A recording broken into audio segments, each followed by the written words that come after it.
শূন্যতা গ্রাস করেছে এই পাম অ্যাভিনিউয়ের ছোট্ট ফ্ল্যাট ঘরটিকে। অসংখ্য অনুরাগীরা তাদের ভিড় দলীয় পতাকা নিয়ে স্লোগানের মধ্য দিয়ে ধীরে ধীরে এগিয়ে চলেছে সেই শববাহী শকট, যেই শকটে এত লড়াইয়ের অবসান ঘটিয়ে কোথাও শান্তিতে নিদ্রায় গিয়েছেন প্রাক্তন মুখ্যমন্ত্রী বুদ্ধদেব ভট্টাচার্য।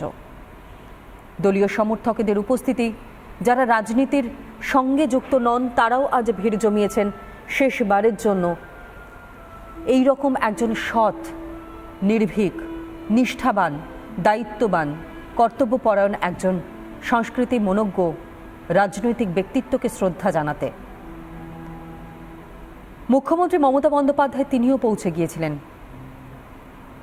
রাষ্ট্রীয় মর্যাদায় শেষকৃত্য সম্পন্ন করবার বার্তাও মুখ্যমন্ত্রী মমতা বন্দ্যোপাধ্যায় তিনি দিয়েছেন।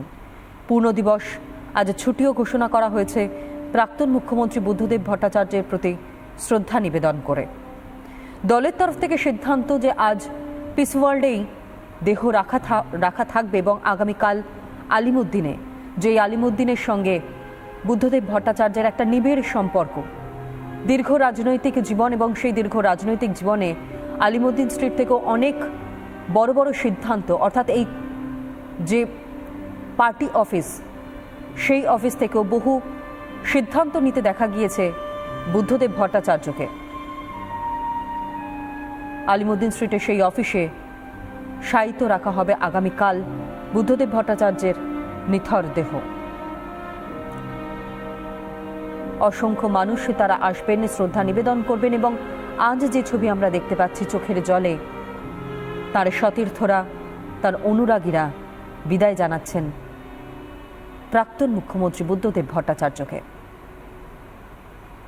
শববাহী শকট ধীরে ধীরে এগিয়ে চলেছে এবং সেই শববাহী শকটের সঙ্গে বহু মানুষ তারা চোখের জলে বিদায় জানাচ্ছেন এ রাজ্যের প্রাক্তন মুখ্যমন্ত্রী বুদ্ধদেব ভট্টাচার্যকে। মরণোত্তর দেহদানের কথা আগেই অঙ্গীকার করে গিয়েছিলেন তিনি।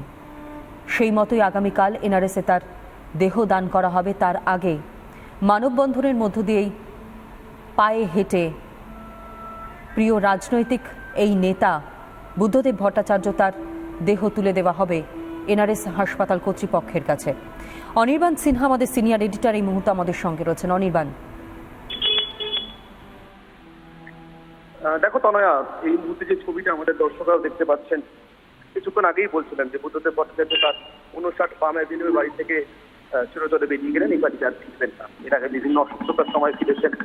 মুখ্যমন্ত্রী চলাকালীন তো প্রত্যেক দিন সকালে বেরোনোর পর দুপুরবেলা খেতে আসতেন, তারপরে আবার বেরোতেন বাইটার, সেখান থেকে আবার পার্টি অফিস হয়ে রাত্রিবেলা ফেরা।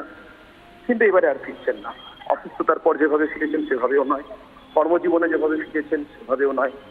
দীর্ঘদিন পার্টি অফিস যাওয়া বন্ধ হয়ে গিয়েছিল, দীর্ঘ 22 বছর। কিন্তু বুদ্ধদেব ভট্টাচার্যের এই না ফেরার সঙ্গে কি সত্যি সত্যি তার আদর্শ যেভাবে তিনি বাংলাকে করতে চেয়েছিলেন, তার না ফেরার কোনো সম্পর্ক আছে? আমি বলছি না। তার কারণ আমি তোমাকে কিছুক্ষণ আগেও তোমাদেরকে বলছিলাম তো না, যে কিছু কিছু মানুষ দলীয় বৃত্তের অনেক ঊর্ধ্বে উঠে স্বপ্ন দেখেন এবং কিছু কিছু স্বপ্ন দলীয় বৃত্তের অনেক ঊর্ধ্বে উঠে যায়। বুদ্ধদেব ভট্টাচার্য পশ্চিমবঙ্গকে কেন্দ্র করে যে ছবিগুলোর কথা তোমাদেরকে বলছিলাম, যে ছবিগুলো আমাদের দর্শকরাও দেখেছেন, আশপাশের বাড়ি থেকে যে বয়সী ছেলেমেয়েরা একবার সাথে তার শেষ যাত্রাকে ক্যামেরাবন্দি করতে ব্যস্ত ছিল, সেই ছেলেমেয়েদের অনেকেই তাকে মুখ্যমন্ত্রী হিসেবে তো দেখেনি, বিরোধী দলের নেতা হিসেবে দেখেনি, তাকে বিরোধী রাজনীতি করতে দেখেনি। মুখ্যমন্ত্রী থেকে অবসর নেওয়ার পর তাকে পাড়াতে কখনো বেরিয়ে রাজনৈতিক মিটিং করতেও দেখেনি। কিন্তু তবুও তারা কিসের জন্য দাঁড়িয়েছিল, কেন দাঁড়িয়েছিল? বুদ্ধদেব ভট্টাচার্য খুব গ্ল্যামারাস কোনো ব্যাপার নন। 80 বছর বয়সী একজন মানুষ, যার রাজনৈতিক জীবন সম্পর্কে এই প্রজন্মের ছেলে মেয়েদের খুব বেশি কিছু জানা থাকার কথা নয়। বিশেষ করে এমন একটা সময়ে এমন একজন রাজনীতিকের মরদেহ যাচ্ছে, তিনি আবার প্রাক্তন মুখ্যমন্ত্রী, যে সময় রাজ্যের সাধারণ মন্ত্রীদের বাড়ি থেকে লক্ষ লক্ষ কোটি কোটি টাকা উদ্ধার হয়। তাহলে কিসের টানে? আমি তোমাদেরকে কিছুক্ষণ আগেও বলেছি, আবারও বলছি তনয়া, রাজনীতি উচ্চ হৃদয় মনোবৃত্তির বিষয়, রাজনীতি উচ্চ হৃদয় বৃত্তির বিষয়। সেটা মানুষের বাড়ি থেকে, নেতাদের বাড়ি থেকে টাকা উদ্ধারের বিষয় নয়। কিন্তু রাজনীতির নামে বিরাজনীতি চালিয়ে, রাজনীতির নামে দুর্নীতি চালিয়ে রাজনীতিকে যেখানে নিয়ে এসে দাঁড় করানো হয়েছে বুদ্ধদেব ভট্টাচার্য, আসলে তা নয়। আসলে রাজনীতি বলতে যেটা বোঝায়, রাজনীতি একসময় মানুষ যে কারণে করতে, তিনি কংগ্রেস করুন, সিপিএম করুন, অন্য যে কোনো দল করুন, যে কারণে করছেন, যে শপথ নিয়ে করছেন মানুষের ভালো করবো বলে, বুদ্ধদেব ভট্টাচার্য সেই প্রজন্মের রাজনীতির প্রতিনিধি ছিলেন। যখন মানুষের ভালো করবার জন্য রাজনীতি করতে আসতো, নিজের ভালো করবার জন্য, নিজের বাড়িতে 50 কোটি টাকা জমিয়ে রাখার জন্য রাজনীতি করতে আসতো না, বা নামে বেনামে সম্পত্তি তৈরি করবার জন্য রাজনীতি করতে আসতো না। এটা এক। 2 নম্বর, যে প্রজন্মের ছেলেমেয়েরা তাকে দেখবার জন্য দাঁড়িয়েছিল বললাম, সেই প্রজন্মের ছেলেমেয়েরা আগামী 1, 2, 3 বছরের মধ্যে পশ্চিমবঙ্গ তো বটে, হয়তো ভারত ছেড়েই চলে যাবে।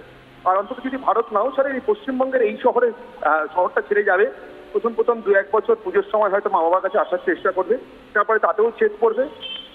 হয় বৃদ্ধ মা বাবা এখানে থাকবেন অ্যাটেন্ডেন্টের দেখাশোনায়, অথবা সিসি ক্যামেরা বন্দী হয়ে, অথবা তারাও একদিন এই শহর ছেড়ে চলে যাবেন। গোটা শহরটা, কলকাতা শহরটা যেভাবে বৃদ্ধাবাসে পরিণত হয়ে, সেই বৃদ্ধাবাসের তালিকাতে বৃহত্তরভাবে আর একটা তালিকা তৈরি হবে, তাতে আরো নতুন কিছু বাড়ির নাম জমা পড়বে। বুদ্ধদেব ভট্টাচার্য এই দুঃস্বপ্নটাকে খতম করে একটা নতুন স্বপ্ন দেখতে চেয়েছিল। যে ছেলে মেয়েগুলো আজকে তাকে ক্যামেরাবন্দি করছিল, সেই ছেলে মেয়েগুলো যাতে মা বাবার সঙ্গে সারা জীবন থেকে সোজা কথায় ঘরের ভাত খেয়ে মনের মোষ তাড়াতেন, একেবারে নিজের পেশাদার জীবন তৈরি করবার জন্য, কমিউনিস্ট পার্টি করতে যাওয়ার জন্য না, হোল টাইমার হওয়ার জন্য না, নিজের পেশাদার জীবন তৈরি করবার জন্য এখানেই থেকে রাজ্যের উন্নতি করতে পারতো, দেশের উন্নতি করতে পারতো, তার জন্য তিনি চেয়েছিলেন। এই ভাবনার মধ্যে কোনো দলীয় বৃত্ত বা পরিসর ছিল না। ঠিক সেই কারণেই দলীয় বৃত্তের বাইরে, পরিসরের বাইরে এত মানুষ তাকে নিয়ে ভাবছেন, দেখছেন, শুনছেন, কাঁদছেন, এবং তার শেষ যাত্রাকে এখনো পর্যন্ত ক্যামেরাবন্দি করবার চেষ্টা করছেন। যারা তাকে কোনোদিন হয়তো হেঁটে চলে বেড়াতেও দেখেনি, এমন প্রজন্মের ছেলে মেয়েরাও।